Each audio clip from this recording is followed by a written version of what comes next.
really the first thing you thought? Yes. Where was your mind? Where In wasn't my he? happy place. Well, I know where my mind is. It's right here. Hi, everybody. Welcome to YAR Talk, episode 2. How you doing? Doing great. Frisky. Very frisky. Fine, we're not talking about anything creepy or weird. Joining us, we have the frisky and quite possibly creepy in Spanish Space Quest historian. Also joining us, IkiFoo, and first timer to the podcast, Resulka.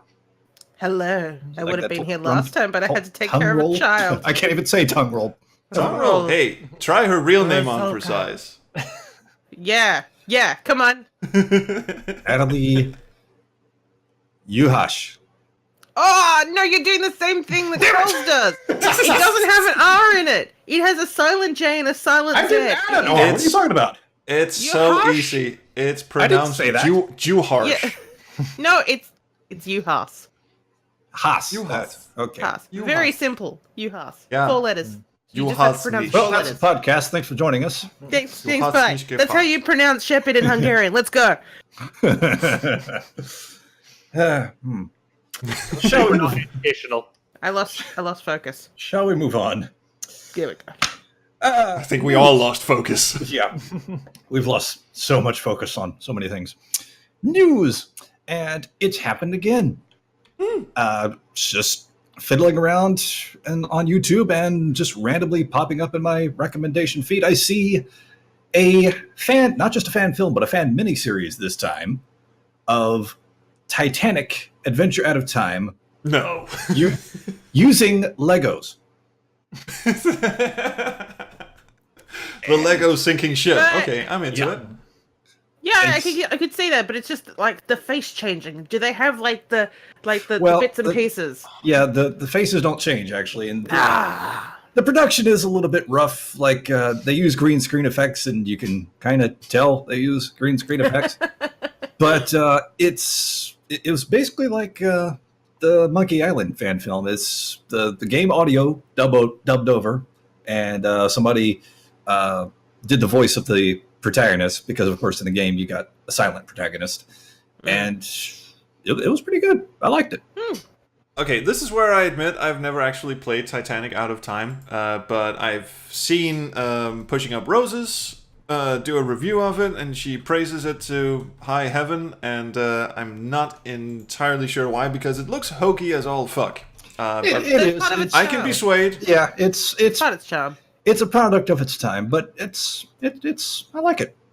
It's a product of, let's be honest, it's a product of the QuickTime FMV era, when they just shat out CD-ROMs in the mid to late 90s that all ran on very dodgy versions of Apple QuickTime, and most of the time didn't work whenever Apple updated QuickTime.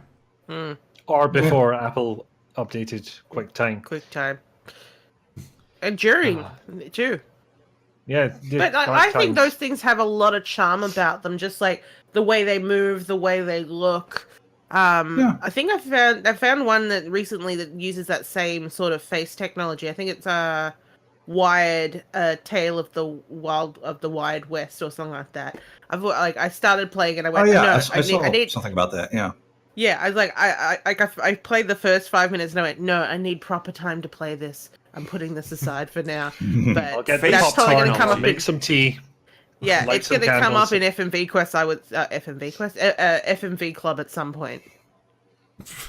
I mean, I'm almost sad we didn't call it I mean, FMV Quest. can it really be called FMV if it's just stop motion animation? I mean, I know there's yeah, it's- computer animation in there, but still. Yeah, Actually, you probably could. There's a Danish FMV game that Fred and I played a while back called Blackout. A long while back, actually. We sat for a full 6 hours and played through it. It's in Danish only, but it employs these fantastically creepy puppets. Stop motion, I believe, but or just puppets like this. That's technically FMV. They technically had a camera and a lot of free time. Well, technically, a lot of the like fully animated like cutscene games are considered FMV as well because it's full motion video. It's not necessarily actual like film. So it's just, all about motion and video. Well, there's a topic for some other time. What constitutes an FMV game? Because hot take, the Neverhood is not an FMV game, although it uses FMV. Brain Dead 13 Dragon is Flare not is considered one. It shouldn't be in the same vein but that it is considered. But it It is. shouldn't be considered a game. What? Dragon's Lair is not a game. Clandestiny, the game that Trilobite made that no one played, is Be a more cartoon. Well, I mean, people I'm gonna actually play did it, play I won't Seventh Guest and 11th Hour, but Clandestiny just uses animation, hand-drawn animation, but still, I wouldn't call that an FMV. Well, as Just you describe it as you pure- rightfully said, a topic for another time. Yeah, the topic for another time. Just one thing Speaking to of add, which- Armacrog is on FMV World, so that technically counts as an FMV It's game. the sequel to the Neverhood. Yeah, calling bullshit on that one. All right. So Fight does me. Resident We'll Evil, get into even that though it another only time. has those little clips. Well, they had Speaking of actors. topics. Yes. I will kick you from the call, damn it. Speaking of topics, later on, our topic for That's my this Spanish. particular episode. Speaking of old games, we'll be talking about the experience, more or less, I guess, of getting old games to run on modern computers and the difficulties therein. But anyways, back to news. Anybody else got any news topics? I do have one, but ahead, Troels. Space Quest Historian looks very excited, so I'll let him Oh go. no, mine. We have to save mine for last because it's groan-inducing. Okay. I just noticed a little Kickstarter for a game called Born Punk had finished with 919 backers, and it earned $48,301 out of a 14,000 goal. So Nice. that's pretty good. I'd seen a little bit of that, but that was only from Sid Alpha, who was just basically promoting the fact that he voice acted in it. I don't know really anything about it other than the fact that it's a cyberpunk point and click. It is indeed a cyberpunk point and click. In fact, there is a demo that you can try. It feels quite AGS in that regard. So whether that's a plus or a minus for you, fair enough. But I quite liked it. And they've got enough of their goals to have 3 playable characters, karma system, increased game length, an in-game radio station, or possibly stations. I put in a plural there, but I don't trust myself. Cyberspace, a full soundtrack by Jeff. I'm going to absolutely Jeff butcher this. It's Is there enough money? He plays jazz, so 5 hours worth of him going, Cyber well, jazz. you see, Yes. let So me play Jeff my trumpet Kartenacker for you. is doing. Cyberpunk finds a way. They did miss out on Portuguese, Polish, and Italian translations. Sadly, I think that was for the voice acting and playable cat. So that is a shame. Japanese Oh. option, worst game ever. I was fine with them dumping Portuguese language, but playable cat. No, that's a That hard cat's thing gotta to come do. back. That's a deal breaker. Yeah. So I'll look forward to that. And it's a nice success story. Well, so far, I mean, we have seen these games go wrong on Kickstarter before, so All right. fingers crossed, because it looks promising, and they actually had something to show. Cough, broken age, cough. Had an idea. Well, You had a plan this for an one- idea. That was it. this one, maybe not directly related to adventure games, but sort of tangentially considering their content. I'm sure you've heard of the layoffs going on, or that have gone on at GOG. Laid off about a dozen workers, about 10%. Now, Well, hopefully they're laying off the homophobic ones. He was let go a long time ago. yeah, they kicked him to the while curb. ago. There was while ago. even an interview with him where he was just sitting there going, me just having fun, me twiddle thumbs, me not know that me was being an idiot. Me no longer have job, me fuck off back home to Britain and live with racist mother. Thank you. I mean, I'd Yeah, also heard, maybe it was the same interview, maybe it wasn't, but he'd actually wanted to send out a correction, apology, whatever it was, and They he told had him to not send. to. Yeah, they made him put out the company line one, which. But there seemed to be from what was in conflicting that interview reports. sounded worse. as to the layoffs, because you got, reps for GOG saying that they're just reorganizing team members and whatnot, and that they've been they're hiring more than they've let go, which, granted, I have no degrees in business and my maths has never been the best, but like they let go of 12 people. They say they now hold, 20 open positions or something like that. Why not just keep 12 you let go and just have 8 open positions? I don't know. Unless they were incompetent at their jobs, then... And one of the... Or homophobic. Yeah, that's one of those laid off says that GOG is probably or possibly going through financial straits. So who knows? Then hiring people is probably not a good idea. Exactly. Either way, it kind of doesn't make sense. Unless the people they had were too good and they couldn't afford the salaries for those people and their skills, so they're forced to hire people who will demand lower salaries. You know what I think? I think they were 12 coffee machine repair guys, and the coffee machine was racist, so they had to discontinue the coffee machine, and there was no need for the 12 guys to maintain the coffee machine, so now we have to hire 20 other people to make up for one racist coffee machine. I mean, it does make sense. An older coffee machine requires more maintenance. Older, right. less woke, as the kids say, veering towards racism. So yeah, this all fits for me. Headcanon accepted. Absolutely. Mm-hmm. No, it is very sad, and there was actually some murmuring on my own Discord about, oh, is this the end for GOG? Let's all download all of our games because soon we can't keep them. And this was before the layoffs, actually. So there's been these murmurs going around. Hopefully they don't pull. Don't know. Slightly tangential, but has anyone heard what's happened with PledgeMusic.com? Never heard of it. Pledge Music is like a crowdfunding campaign site, like, Kickstarter, but for music artists. And some pretty big names have actually gone through the Pledge Music campaign. Killing Joke, Gary Newman, The Cure, people like that. Actually, no. Anyway, big league stuff, really. But apparently, Pledge Music have been falling on some financial hard times, and they've started spending people's campaign money on other campaigns so they can fulfill debts owed to the production manufacturer, because apparently Pledge Music controls sending out actual printed CDs and printed vinyls and all that. They have this agreement with someone, and the people there are owed a lot of money. So they've started taking money from other people's campaigns, funneling toward the giant debt they have to pay off, hoping that more projects would, pile up. And they haven't. And I bagged Ladytron's latest album, and that thing is in limbo right now. There's a warehouse full of pledge-only vinyls that one of them has my name on it, and I probably won't see it for I don't know how many months. It's being held hostage. Yeah, something like that. It's being held hostage. So I'm hoping the same thing doesn't happen with GOG, because Pledge Music have been absolutely silent and been sort of, hey, it's all gonna be good. We'll be fine. And all the bands who are in contact with Pledge Music are the ones who've had to sort of run interference and go, Pledge Music kind of sucks these days. Yeah. But hopefully GOG will be a little honest.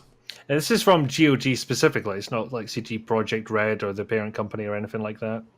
No, I wouldn't say so. I mean, they did have that, with Witcher, where the author wanted more money, but, they wouldn't have paid him more money if they didn't have it, so... Right. Yeah, I didn't hear the conclusion to that case. Did it go anywhere? Yeah, they did have to pay him some money, but it wasn't nowhere near what he wanted, so... Right. It was kind of like, yeah, here's some more money, you don't get the full amount that you want. That's what the judge says, so that's what we're doing. What was that again? The Witcher? The Witcher 3. The guy who wrote the novels that The Witcher is based on. Early on, they signed a pretty low-key deal because the author thought this isn't going to make any goddamn money. And now that it has made money, he's back to say, excuse me, I would like money, please. Yeah. And I would like, was it 16 million he wanted? I don't remember, honestly. Why would GOG pay that money? Surely the developers and publishers of The Witcher would be paying that money. Do I not understand business? Well, no, it's just what's it called? Because the GOG started from CD Projekt Red. Oh, right. So, so they are the developer. Mhm. Yeah, this is all okay. But so that does connected. But yeah, I right. did learn of a weird thing in Polish law, I think it is, where you can, in fact, say, yeah, I did sign this deal beforehand, but come on. Yeah. Come on. It That is was the pretty come much on when I was clause. reading this. I was like, come on. I am simplifying it excessively, but yeah, there's something like that. All right, so GOG might be on the rocks. That would be that would be a shame. I mean, we still have itch.io and we still have Steam, which is too big to fail. And Origin, God, and yeah, Uplay, 'cause- and Epic Games Launcher, and Twitch Yeah. Games thing, and Oh, Discord yeah. Games thing. Yeah, but and- it's one of those things that we keep saying, Steam's too big to fail. But if it fails, it's taking like 600 games from me, and I will be pissed. It's taking it'll take Steam- half the industry with it. Steam is too big to fail, but it ain't for lack of trying. they've done their best. Yes. But I reckon, if anything happened with Steam, someone would bail out those servers to even just for legacy purposes. Yeah. All right. Anybody else got To see anything? what didn't make it on there. Well, from this dour topic, I would like to draw your attention to a bit of online viral marketing that usually doesn't work, but it worked this time. I was recently followed by a Twitter account, like the Twitter account of a game. And usually, I know I'm a small-time YouTuber, but some of these small-time developers still think that the best way to get people's attention is to not necessarily poke them on the shoulder, just sort of creepily follow them, like, around. Just so, Oh, come on. If people are doing that to me, they'll do that to you. Well, one Haven't done it to me yet. One developer did that. Aw. I just basically saw. Oh, I'll give you a biscuit later. One of these. Wow. An American biscuit or a British By one? biscuit, you mean... I mean, I'm surprised you can see us from all the way up on your high horse there. Your crown slip over your eyes. I mean, You just said it. The same thing happens to you. in our direct message, we're basically looking up at him. We are kind of... Well, actually, I am. Hi up there. IkiFoo just said the same thing happens to him, and Resulka has more subscribers than all of us. So I've been doing this 10 years. Share I the should hope wealth. I have something. all go and subscribe to Gemini. He needs this. Anyway, Go and follow our Lord and Savior, our masterful God of land and sea. Keep it going. Keep it going. He was talking about me, right? Yeah. Anyway, a small-time developer, and I know it's a small-time developer, it's not a criticism or anything. It's actually quite endearing. Followed me and just sort of hoped that I would notice that he had followed me and I would take a look. And based on the username of this Twitter account, I could do no other thing than take a look and be amazed. For it was The Secrets of Jesus. The secret. That was the developer of the game. Yeah. But both, I think, because it doesn't actually have. By The Secrets of Jesus. Yes. What secrets does he And- have to tell? I mean, there's Well- a lot been written about him already, so I'm interested to hear what the secret parts are going to be. The URL is thesecretsofjesus.de, so it is a German game. It is a point-and-click adventure game starring From his, Germany, surely not. His Majesty himself, the Didn't you post Jesus. a picture of them or something? I think somebody Has- posted something from them on Twitter. That was Twister? me. That was me because that It wouldn't bit of surprise me viral if there's a marketing- social media site out there called Twister these days. I don't care. It's a lot of stretched limbs and ass groping. I don't know. No, that's Tumblr. Oh, right. Or used to Half be. of that is true now. Yeah, they got rid of the female presenting nipples, and then the whole site just went to shit. That's in their terms of services I now. know. I am not kidding. Exact Jeez. words. Anyway, Yeah. back to the I godliness. hear female presenting nipples, and I just have this image of this woman in a business suit just pointing to a chart and going, "These are nipples." Some people do need that information, to be fair. Yeah, but not Tumblr. No. But anyway, if His Holiness would like to direct his attention to his glorious nipples, and it is, Enough as about far as I you. can Go tell, on about the game. as far as I can tell, it Yeah. is a one-man band situation, and yes, it is German. So, just because of Deponia, I am not entirely sure this will actually be funny, but it is being touted as a humorous game starring His Majesty Jesus. Which Wait, I think he's is king now? he was King of Kings, wasn't he? His Majesty the Jesus. No, that was Ozymandias. Oh, I get those confused all the time. But I think it's an untapped market. I don't think there's been a funny take on, at least not a genuinely funny take on Jesus since Monty Python's Life of Brian. So this has the makings of a winner all over it. And some of the tweets he's been posting have something like, you run into a guy called Samuel. He's been alive for 100 years. Will Jesus save him or not? So that kind of moral alive for dilemma. 100 years. I don't think he needs saving. He needs It killing. reminds me of a terrible Australian joke that I read in a joke book that says Jesus saves with St. George. Because St. George was a bank. Yeah, that What was that sign Papaya Chemist found in Second Life? Jesus is coming. Look busy. Oh, yeah, Yeah. that's an old joke too. It's a good one. Yeah. Oh, the only one I can Right. think of is Jesus saves. Passes to Moses. Goal! Oh, that's a good one. That's a good one. I'm trying to Can think where anyone I stole that from, but Can anyone think of anything biblical and fun? And I don't mean unintentionally, not like Super Noah's Ark fun. Like genuinely funny biblical. That's not Monty Python's Life of Brian. well, the Old Testament is hilarious. American Gods. Oh, So American Gods. in the last episode of season 1 of American Gods, they go to this house where they're celebrating Easter, and there's probably 20 different Jesuses from different faiths just getting around. It's like, oh, is that Jesus? Wait, is that Jesus Christ? What? Spider-Man name just Yeah, Huh. I've And then never at heard one of this. point- It's a Neil Gaiman thing. yeah, it is a Neil Gaiman thing. And then what's it called?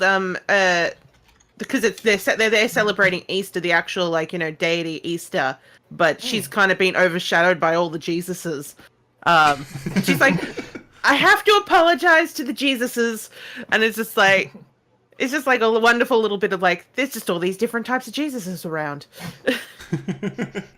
Okay, so two things have, and that was an episode of a TV series, not an entire body of. Okay, but I still, mean, technically they're all about gods, but yeah, right. All right, but still untapped market. So I'm interested to see where this is going, and I'm praying, pun intended, that he doesn't fuck it up somehow. Praying that he has some proofreading at least.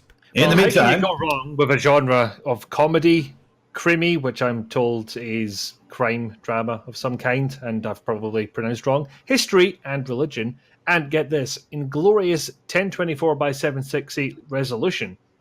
So it's Yes. not even widescreen. This comes up more than you'd think. it's 4 to It's 6. conservative. What do you think? well, in the meantime, I know where this podcast is going. Straight And to I'm hell. I'm sure if I don't. My. I'm sure if you're a screen is regular switched viewer off. of our one and only previous episode, you know where this is going Okay. as well. It is going to the segment that I like to call Super Happy Fun Happy Game Time. They almost came off again, but I managed to save them. Well, you'll need to do it again then. Oh, Yes. yeah, damn it. All right, let's try this again. No. Today, we are going to be partaking in a game that I like to call, going to hold on to it this time, Wheel of Misfortune. Damn it! He just took mine. To be fair, I'd already thought of it. We're all in this together. So let me set the scene, if I may. In a recent video that I did, reviewing You various... do videos. I know. In fact, I do never games. Subscribe to Gemini Does Games. Subscribe to Gemini Does or you Games. go Subscribe games. to Gemini Does Games. Subscribe to Gemini Does Games. Do you get or the you- game's consent before you do them? Yeah. Or you go Subliminal games advertising. after I had a bit of a typo Yeah. of setting up my Discord bot. Yeah, I'm on Resulka's Discord, and every now and again, when I went to do a live stream, her bot would kick in and promote it, saying Gemini is going some games. To be fair, I was at work when I was writing it, so It's not Thankfully just she- the Australian Thankfully, she fixed pronunciation. it. yeah. But anyway, in a You recent didn't have video to point I it did- out. Someone else did. He's in a going recent some video I games. did reviewing various Mist-like games. One of the games that I looked at was Rim, specifically the first one, Mysterious Land. And at some point in the video, and let me bring it up. There we go. At some point in the video, I said this. Let's talk puzzles. Or more accurately, let's talk valves. Valves. Yeah, so if you haven't seen the game or the video I did on it, Rim pretty much loves its valve puzzles. In fact, I even went on to say that valves are to Rim as chess is to the seventh guest. They were that prevalent, or at least in the few hours that I spent with it before I gave up on the damn game. But anyway, a friend of mine that saw the video commented on it and said that apparently when I said valve, he misheard me and thought I said vowels, as in A-E-I-O-U. And that got him off to thinking about all sorts of Wheel of Fortune-inspired Myst games. For context, this friend of mine may or may not be slightly obsessed with Wheel of Fortune. But that gave my devious little brain an idea. Oh, God. What if, in some whacked-out, insane universe, there was such a unholy matrimony of, yes, abomination, of Wheel of Fortune and Myst in one game? What kind of puzzles would you see in them? So a couple of days before we started recording, I gave our panelists here some homework. I told them to go dream up, or as is more likely the case, have nightmares about the kind of puzzles they'd see. Who managed to come up with anything? Wheel of Loneliness. And I've got something if anybody would... yes, Go ahead. thank you, More fair. time to think. And I warn you, as both a fan of Myst and a fan of game shows, my grading will be harsh. Mm. I'm sorry? Go ahead. Okay. Yeah, I feel like we have to speak up. leave Wanderers one for last, because I'll do Wanderers because I got nothing. No, you can't copy. I've already been submitted. she's just doing his one. She's got the accent for it. Exactly. I will put on. I will pretend to be he was sick, the but he Wanderer. did submit his idea to me. Yeah. The accent's so accurate. Yeah. Yeah. You saying I can't do an Australian accent? Yes. Yes. No, you can't. And then once you're finished with your Welsh accent, you can go on and try Australian. Oh, aye. In the lands of All right, David. go ahead, IkiFoo. No, you can keep talking if you want. I really don't mind. Yeah, I'm willing to be polite in this instant. Okay, well, let's get going. All right. You are presented with a valve. Not just any valve. In fact, it doesn't really behave like a valve at all, for it is on the ground, horizontal, like, say, a well with a ship in it. Just, random example off the top of my head. I didn't play Myst right before this. Stop asking.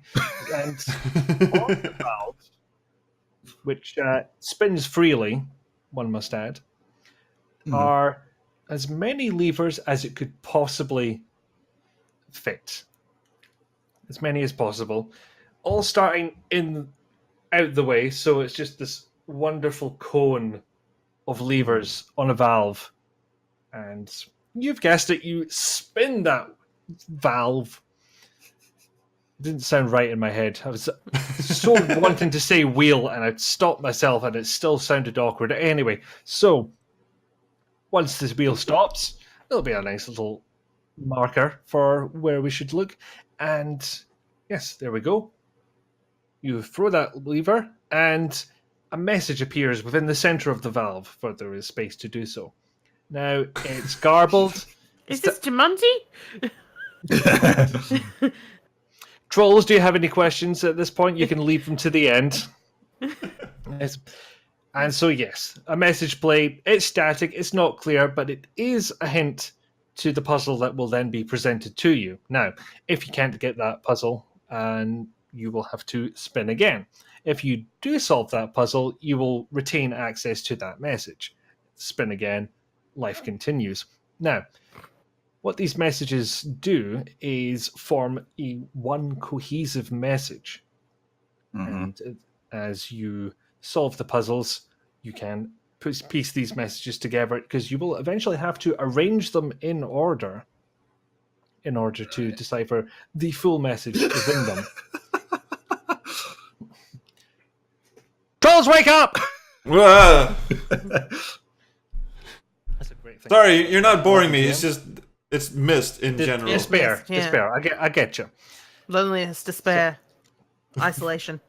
Now, it's not entirely cruel. You can get hints for this puzzle, but you'll have to bet one of your precious pages on it.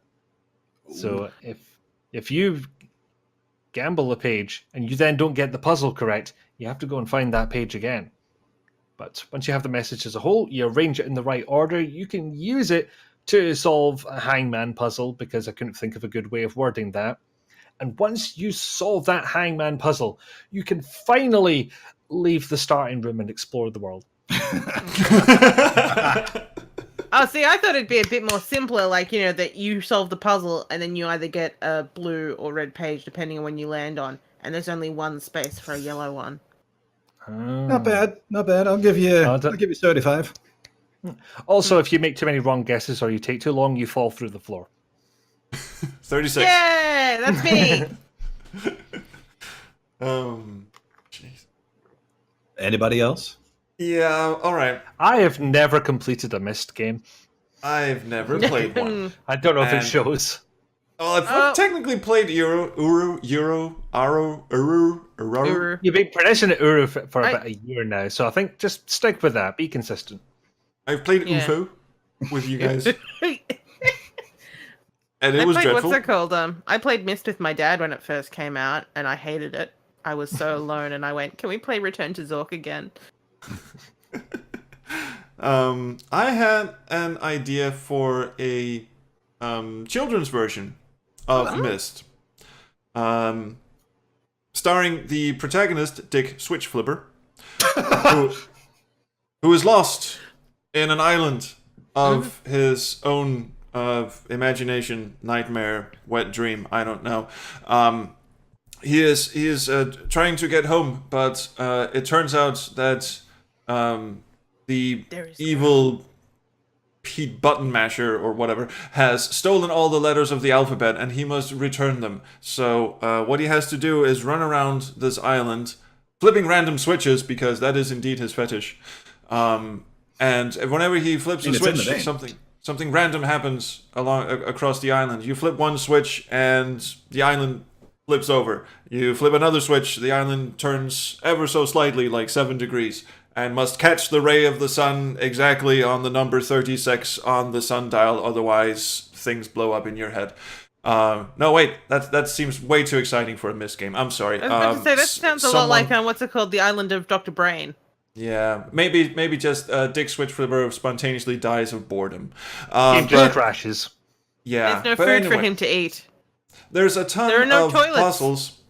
There's a ton of puzzles. I mean, you walk into a room like a lighthouse, and there's this complicated cipher puzzle on the wall, but it is solved immediately by just flipping the right switch. There's a wonderful, intricate puzzle involving a sundial where you must set the sundial exactly correctly to catch the ray of the sun, so that it lights up a piece of the beautifully laid out garden. However, the sundial does not work, and there's a switch right next to it that you can flip, and that just immediately solves the puzzle. Once you have solved all the puzzles by flipping the correct switches, which are of course on the absolute opposite end of the island every time. Whenever you see a puzzle, all you have to do is dart in the opposite direction and walk for about 45 minutes. You will reach the correct switch to flip, and then you walk all the way back and the puzzle is solved. Once you have once you've done that, let's say 28 times, because he's also a bad speller, then you will have solved the game, and the island that you've been on, this beautiful pre-rendered island, will suddenly, you'll start from Dick Switchflipper's POV, and then you'll rise up into the sky, and you'll rise higher and higher, Google Maps style, until you can see the entire island, the entire system of islands. In fact, it turns out there's a whole system of islands connected to it, and they all spell out "fuck you, Myst." The end. It's a slow burner. I don't know. I'll give you 40. Who cares? I don't Hey, that got hate more than Myst. mine. He didn't even say levers Yeah. once. No. Yeah, he did. What are you complaining about? You got 75. Did I? He got Oh, 30. yeah, sweet. You got 35. No, I gave him 75. Oh, cool. Yeah. All right, Well, cool. Fuck you, trolls. All right. I'll fuck Mist, you can fuck me, and wait, that came out wrong. Just a call. Oh, actually, that came out exactly right. So, Resulka, do you have your own, or do you want to just go ahead and give us what Wanderer gave? Well, mostly I was just like, I was seeing maybe not so much Wheel of Fortune, but I would have liked to have seen Family Feud. Flipping the script on him. How the hell would that work? He says, as if a Wheel of Fortune Mist game is the best idea ever. Exactly, but like, isn't the whole thing of Mist that it's a big family feud? I mean, yeah, but I'm instantly regretting all decisions. Exactly. So let us move on to Wanderers. Yeah, this is Wanderers. Oh, he came prepared and everything, didn't he? He did the homework. He was sick and he did the homework, so... Yep. Oh, am I doing it? Well, oh, did you put it in the chat? Oh, I thought you were going to. All right. Editing. Did you There it actually is. send it to her? Because that would be... That would be helpful if you want me to... Okay. I got it. Scroll up I so got can it. Listen to it. Rather. So anyway, this is Wanderers. Okay, so here's my puzzle idea. Since you apparently don't think I could do an Australian accent. You're on an island with a giant Make him wheel. Scottish. You're on an island with a giant wheel in the middle of Just once, I don't want to scream and not hear an atrocious Scottish accent. It's my dream. At least he admits it's Scottish. Atrocious, maybe, but it still says it's Scottish. You're Well, on an yeah, island with a giant wheel in the middle of it. Whittle. At one Whittle wheel. Yeah, a giant whittle in the middle. At one end wheel's of the next wheel to is a podium with 3 levers, each spinning the wheel at different speeds. Once the wheel is spun, it lands on a D letter, which then lights up on a small panel on the podium next to the levers. Looking straight ahead, you see a large screen with white squares that mirror the white buttons on this podium under the panel and levers. With the letter highlighted, you need to choose which square to put the letter in using the buttons with the object of the puzzle spelling out the name of the age you wish to link to. So essentially, this is just a more complicated and Wheel of Fortune-y version of the Nexus in Uru, which Troels knows better as David Bowie for some reason. Oh, and watch out for the small black wedges on the wheel that have full words rather than letters. They translate to prison age and will lock up the mechanism until the prison age is linked to. So if not you, you'll need to trap somebody before you can leave the island. Which I actually kind of like that. I just aged 50 years. I'm so lost and confused. I understand everything, so I'm giving him 100. Way to go, Wanderer. All right. This was a fun game. Can I die now? Yeah. Yes. Yeah. All right, tell you what. Okay, cool. See ya. We might let's try your luck with this one since we got a little bit of time left over. I'm doing a Let's Play of Thimbleweed Park. It's got nothing to do with Mist or Wheel of Fortune, so you can relax. I'm doing I've a actually Let's played Play this of Thimbleweed Park. And let's see, I think by the time this goes out, the first episode is out. But anyway, in a future episode, I get to the point in the mansion where you have to look up a book in the library, right? And, of course, you come to the staircase that has the out of order sign on it. I think you know where this is going. All you need to do is take the sign off, and all of a sudden you can walk up the fucking stairs. How do we fix this puzzle? I don't care if you add moon logic to it. That would probably fix it. But what the fuck? That's actually a reference to Maniac Mansion. I Where figured. you walk into a library and there's a spiral staircase in the middle of the room, but you can't go up it, and you never will in the entire I game. wish I wanted to. I wanted because to the entire time. but there's an out of order sign on the stairs. So that is a direct reference to Maniac Mansion. And I'd admittedly, like- that might be part of my problem because I've never played it. So I didn't get the reference. I'm just sitting here going, how the fucking stairs be out of order? And then I think everyone in 1987 was asking themselves that. I somehow As someone who has a happened, phobia of broken stairs, I know stairs can be out of order. and I somehow happened to pick up the sign, but still not thinking that did anything. I just carried on, and then suddenly I walked her up the stairs. I don't go, why? See, I'd probably like that. Well, I like that puzzle anyway. But I would like that puzzle more if it's not that Dolores can now go up the stairs, as if there was someone waiting to go up the stairs and being like, oh, I can't go up there. You just take the sign away and then they go up. And then they fall through the stairs, showing why they shouldn't have gone up in the first place. But yeah, something like that. It's you a silly the scene for someone else. Sorry, Troels. Yeah, it's just no. I'm sorry for interrupting. It's just that I get where Gemini is coming from. It's a very self-referential puzzle. If you didn't play, it's a self-referential game. Well, yeah, that counter in the screen of all the fourth wall breaks. So far, I'm up to 10, I think. Yeah, you can switch off the in-jokes, though, some of them. So, in the menu. They added that, yeah. They added a bunch of shit after I played it when it came out the first time. They've added a bunch of shit. New locations. Characters can now talk to each other. You can walk up and talk to the different characters. You can switch the toilet paper from being over to under the devil. You can do that in the launch version. You can do that in the launch version. Because they got into a big tiff while the game was in development. They showed a screenshot of a bathroom and the toilet paper was under. And there was a huge shitstorm, and Ron Gilbert was just sitting there going, are you people mental?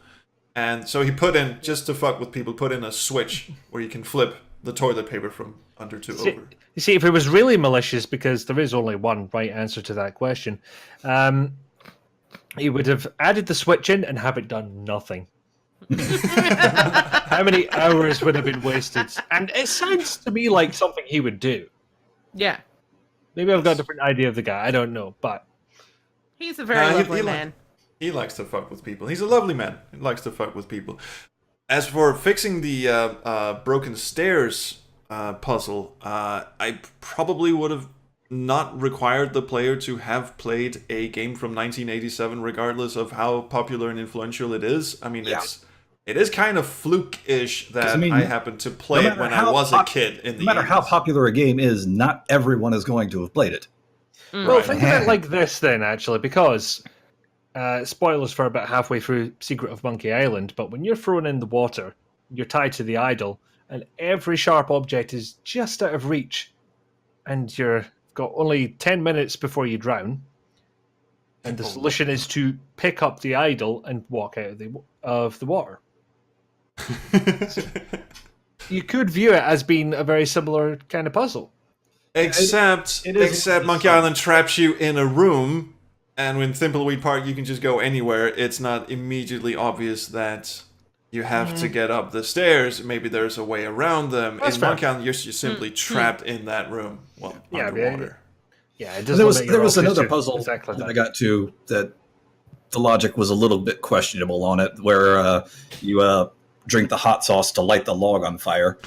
And that one took me a while. Yeah, I figured it out easily enough, but I just had questions about it because, it's sort of cartoony in nature when, despite the look, the rest of the game was a little bit more realistic than that.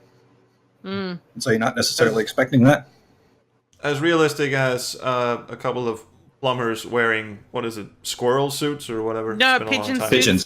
Pigeon suits, yeah. They're the Pigeon Brothers, even though they're sisters. Right. Yes. Yeah. Which is a beautiful joke, by the way. But still, at least so far from what I've seen anyway, they basically follow the laws of physics. They're not drinking hot sauce to breathe fire. Right. But anyway, that one is a little weird. The heads are also a little bit big. After that successful game segment, none of us solved that conundrum. Yeah. Well, I did by adding an extra person and then watching them die. Oh yeah, it just Resulka's hot tip for adding more fun: just add an extra person, and then kill them, and then kill him. This went places. Yeah. We'll probably be doing that again. Not. Time, I think, for our main topic. Minus 5,000 points for our main topic. So, why does it seem to be so difficult, do you think, to get old games to run on modern systems? Because there have been a few occasions since I started my channel where I would want to play an old game, either for a Let's Play or a review, or just to play it in my own personal time. And it would either, A, just go straight into full screen and not do windowed mode, and you can't even Alt-Tab out of it. Or B, that would be if you're lucky, and it just wouldn't run at all. Now, unpopular opinion. I can understand if it's a situation like with IkiFoo, where you did that video where you tried to get the Black Dahlia running, but you had the original discs, right, from back in the 90s when it was made for Windows 90X or whatever. They found them in a charity shop, but yeah, that's when. But they wouldn't have foreseen future versions of Windows and their quirks and whatnot. I can understand if it's a situation like that, but to me, and this is where the unpopular opinion comes in, if you're selling a game, old or new, on a modern digital storefront like Steam or GOG, that it should be treated as a new product, and it should be able to mesh well with whatever system you're running it on, even if it's just something as simple as being able to put it into a windowed mode or something. It should be able to run well. So why does that seem so difficult, do you think? DirectX. No, it's because Steam has nothing close to quality control. Yeah, That is why. Like, Well, there are sometimes games it's not that go just up- Steam. I've encountered that with games from GOG as well. Yeah, that Yeah, is but a the thing- I really think awkward this- one. Yeah, GOG. So, originally what GOG was doing was basically setting things up so they would run in DOSBox, and now ScumVM's coming around and picking up more and more games that work. So, like, I noticed when Troels and I have been working on getting the subtitle patch for Gabriel Knight 2 to work. Well, you have mainly. I did most of the work. Yes. But for us though, Troels, it's all for us. But what's And it called? Francisco. And Francisco. Wake up. Sorry, the man is so dreamy. He is. So they actually at some point decided to switch from the DOSBox version of Gabriel Knight 2 and actually move over to the ScumVM, which, you know, someone who'd already done all the work of getting the subtitle patch to work with the GOG version suddenly didn't work anymore. But Right. it just shows that they don't actually really do much of the work themselves. They notice when other people do it and then pick it up from there. And I think it's worth noting that it has a lot to do with the era that the game came out. Because we currently live in this glorious future where we are able to emulate with great precision games that came out from the mid-80s to the mid-90s, which is the golden era of DOS gaming. We've got DOSBox, which takes a bit of fiddling, but you can get pretty much any game to run. And you've got Windows 3.1. and Windows 3.1, and you've got ScumVM, which is a great launcher, which doesn't even emulate shit. It just goes in and grabs the actual game data from the game disks or whatever, and just runs that in like a native wrapper. Problem is, from 1995 and onwards, there's a giant black hole in a year span of like half a decade, maybe even more, when we started moving over to the Windows 95, Windows 98 platform for playing Windows games. XP. And that's yes, and that's why I yelled out DirectX, because those environments, those Windows and those early Windows environments are a bitch to emulate and to even get running these days. This is why you can't just sit down and plop in Interstate 76, apparently one of the most notoriously difficult games to get running on a modern system ever. Can't just pop that in and run it because it expects a DirectX version from years and decades and millennia ago. And it will not run on anything newer. Yeah, I think it's DirectX 9 that it runs on, not 11. But yeah, so like, because I do have, I've got Windows 95, Windows 98, and well, actually, I've got 2 installations of Windows 98 set up as a virtual PC, so I can play a lot of Barbie games built in that era. Because some of them Sure, only. why not? Hey, I Hey, cover adventure as well as edutainment games. So Barbie is crack. So if you ever want to have some I'm fun not times, knocking it. I've watch played a some Barbie shit in my game. day. I play golf games. I'm not sure who's off worse. Probably me, because I do have a Barbie golf game. I smell a collab. But the thing that I was getting at in terms of yeah, so because some Barbie games only run on high color and some only run on true color. So there's that. It's not just the actual operating system itself; it's the method of viewer.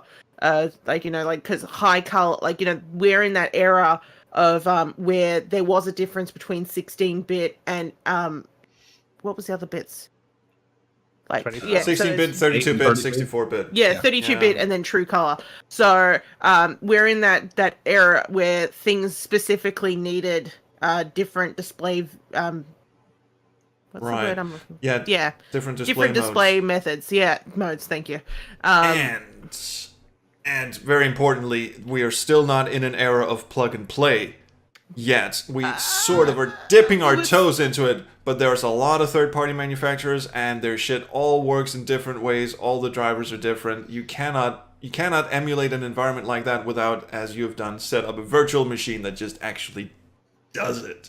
Yeah, the 3D stuff of that era is particularly bad because there was no standardization between 3D at all. I mean, part of the reason DirectX came about was because they wanted some kind of standardization, which did not stay standard for some bloody reason. And processor speeds as well. Like I know that when I do recording stuff like Rihanna Rouge, which is also another thing coming up in FMV Club at some point. But I had to. Why am I excited about that? Because it's a Playboy bunny. Realizing I'm not excited. But basically I actually had to try it on several different PCs with the same virtual machine because some of them were just faster than others, and some of them just were incompatible with like the QuickTime sections of the game, where it went from.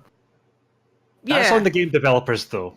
That's on the game developers. But still, the thing is that all these games are made by different people, so they're all doing different things. There's no standardization. So, and even when there is with QuickTime, we joked about this earlier, but QuickTime was a bitch even in those days. Different games expected different versions of QuickTime. Have I told you about the lovely time when I tried to play the X-Files, the FMV game? The X-Files came on 7 CDs and all that. Such a thing exists? Hell yes. It's directed by Chris Carter. FMV. Oh yeah, and it features Gillian Anderson and David Duchovny for a grand total of like 30 seconds. But when an FMV is playing, when you're in a conversation or whatever, 3 icons are supposed to pop up at the bottom of the screen. If you play it casual, or if you're aggressive, or if you're paranoid, and you're supposed to pick one of those, and then the game sort of paths differently according to what kind of asshole you are. When I was playing it, the FMVs were playing, I could move around in the game, but no icons would appear anywhere. So eventually I just ran into a brick wall where 2 people were staring at each other for eternity. and it's like a looping FMV, people just staring very intently into each other's eyes and going, are they going to kiss or is the game broken? Hey, you want to play Wheel of Fortune Mist? No. No, when did this turn into YAR Talk, the ASMR version? What's it called? Hello. But a happy little lever over there. He's fallen in the water. Pull his lever. That reminds me about because with what's it called? I've been slowly collecting FMV like crime games and all that because I'm like, that's my type of thing. But I find with some of these, like you might even have the correct version of QuickTime installed, but it then goes like, oh, I will only play the video if you move your mouse around.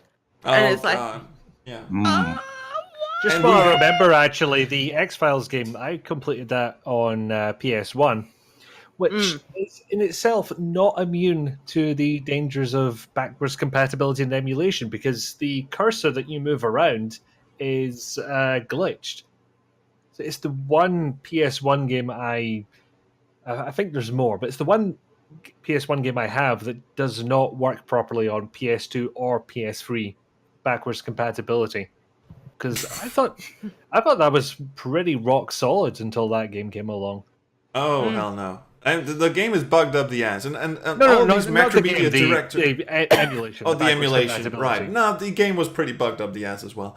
But it's all to do with the tools that the developers had in that mid '90s to early 2000s era, which was primarily, if we're talking FMV games, there was a thing called QuickTime VR, which is not as exciting as it sounds. It was basically that. It sounds exciting.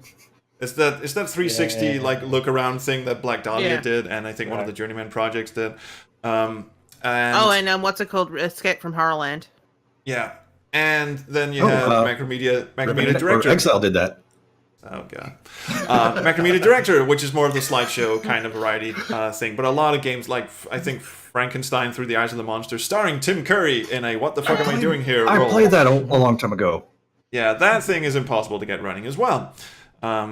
So I will try. I will try. I think I picked it up in a bundle with other horror themed games. Like there was a couple of Dracula games in there as well. Ooh. But yeah, There's a couple of tricks you can employ that just keep coming solution up. time. yeah. That's I was going to say. Kim, is there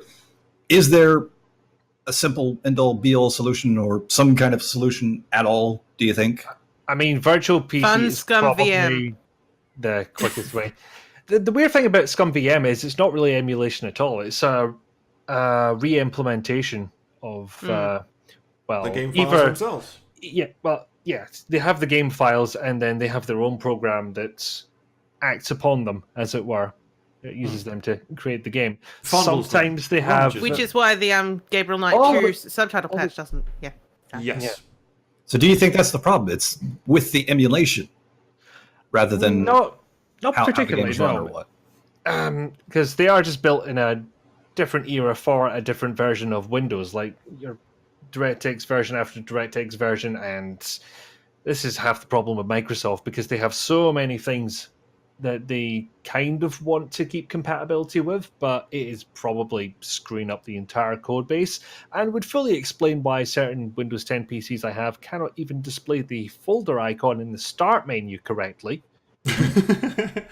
Sometimes it just picks the first icon in the list, but that's by the by. So there are a couple of tricks to doing it. That I like to think of virtual machines as the nuclear option. Like, I won't go to that if I can help it, despite the fact it's probably the best chance, aside from having the original hardware, which is expensive in terms of time to find it, money to buy it, and space Storage to store to it keep in. it. Right. Might not even work either. And then time to maintain it and get it working, yeah. So the kind of things that I use are programs like D3WINDOWER or DXWND. DXWND, I don't know how you pronounce that, that have the option. Link in the description. Yeah, we'll need to add those in. They are primarily to run full screen games in a window, but they can also use various tweaks and whatnot, and emulate old versions of DirectX.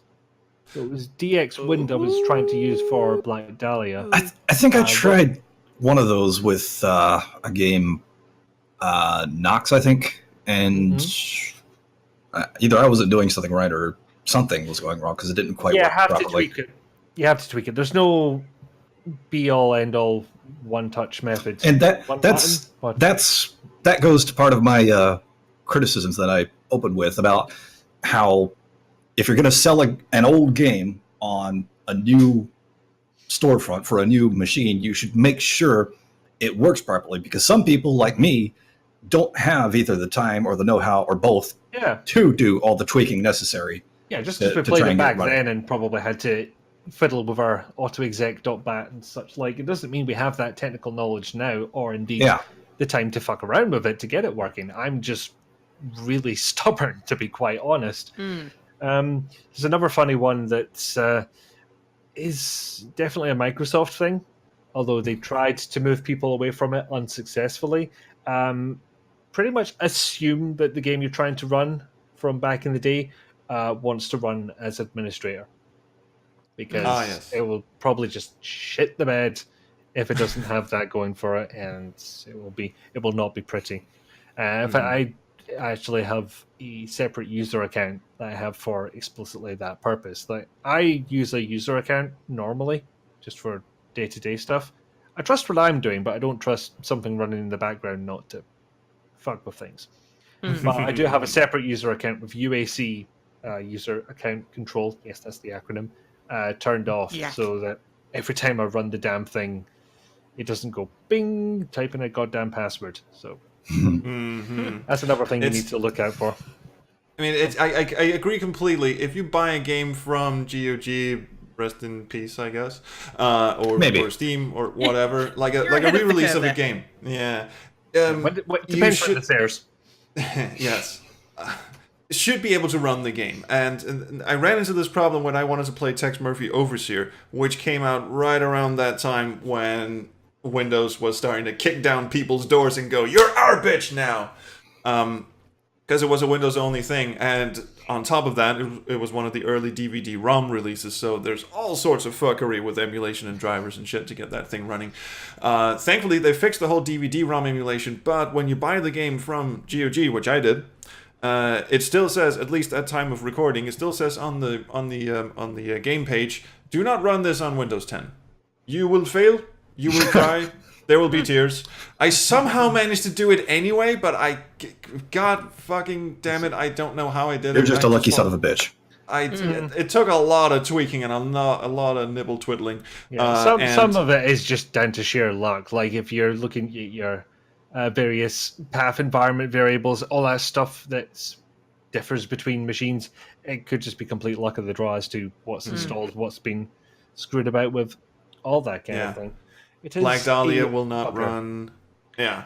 It would run, it would just stop working after a while. Incidentally, the guy who makes or maintains DXWND does have a fix for that, which seems to work. I still get some cursor glitches from time to time, but it doesn't, stop me from playing by removing the cursor entirely. So no, the actual game will stop you from playing. It is very long and very arduous. Lovely FMV. Dennis Hopper's in it for 20 seconds. But I've finished it. It is by far the hardest game I've ever. That and Woodruff and the Schnibble of Azimuth. Those are the two toughest as nails motherfucking games I've ever played. That was a Cocktail Vision game.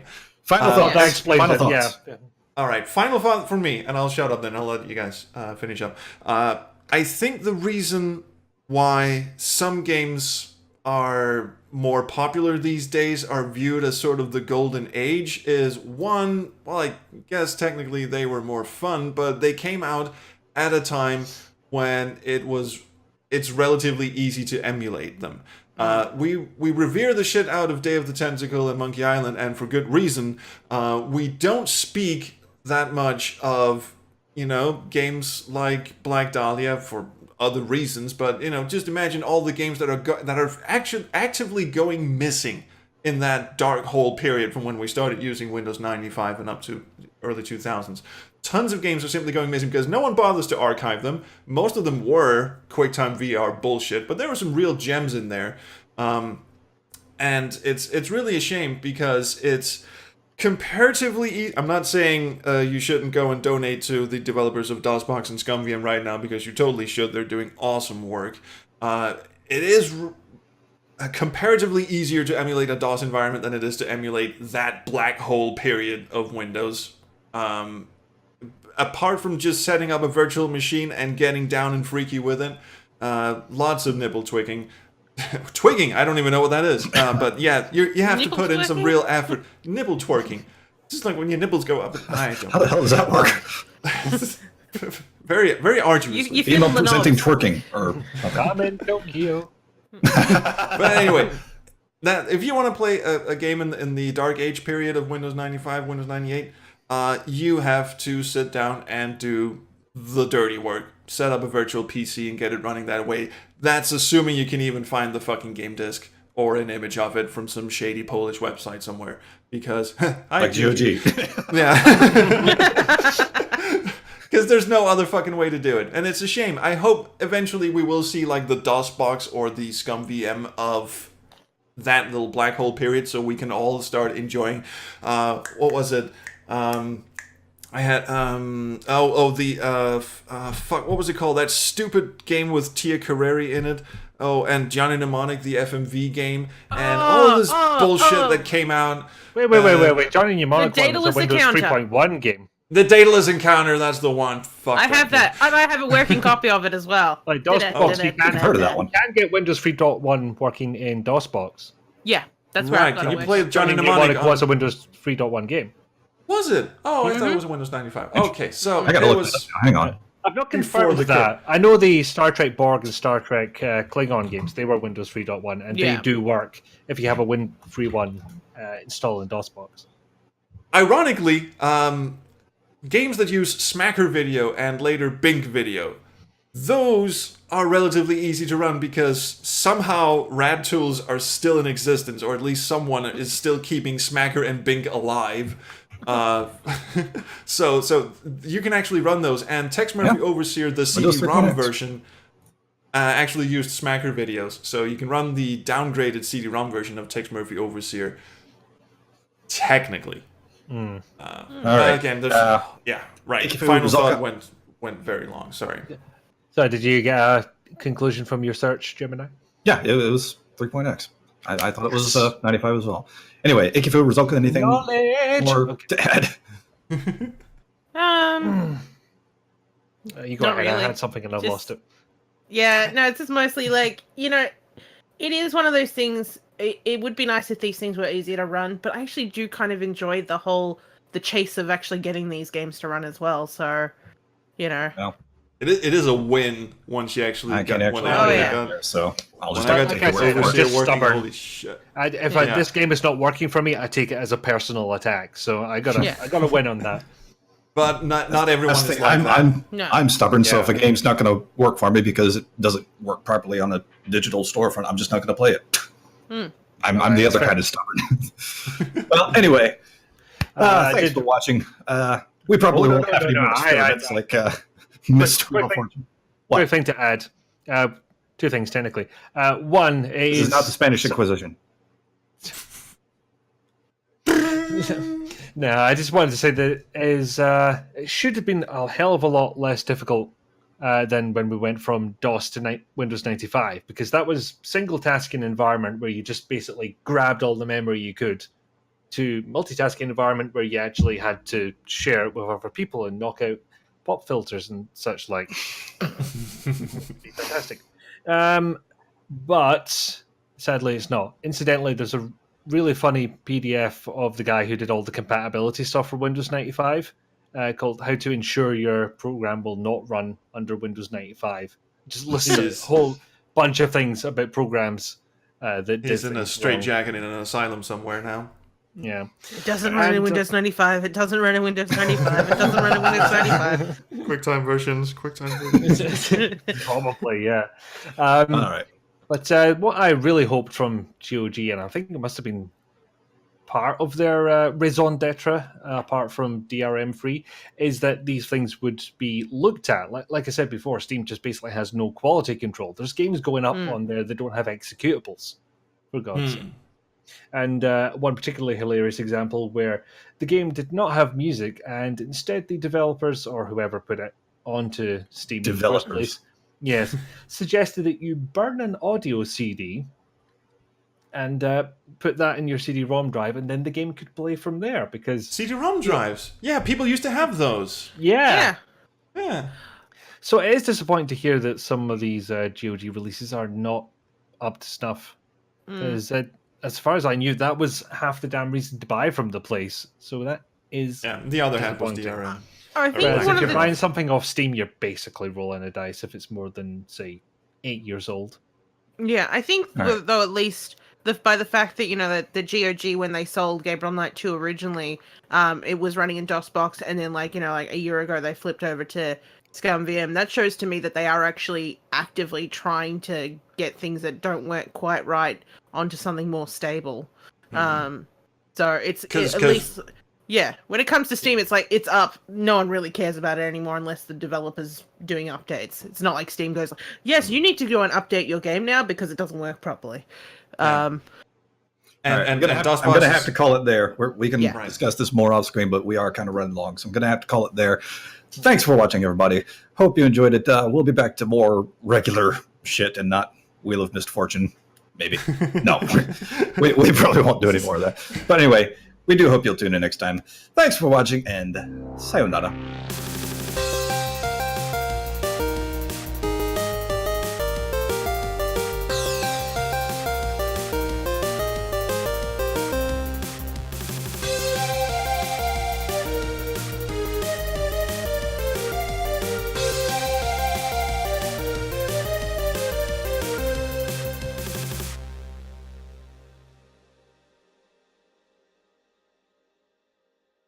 Subscribe to Gemini Does Games. Subscribe to Gemini Does or you Games. go Subscribe games. to Gemini Does Games. Subscribe to Gemini Does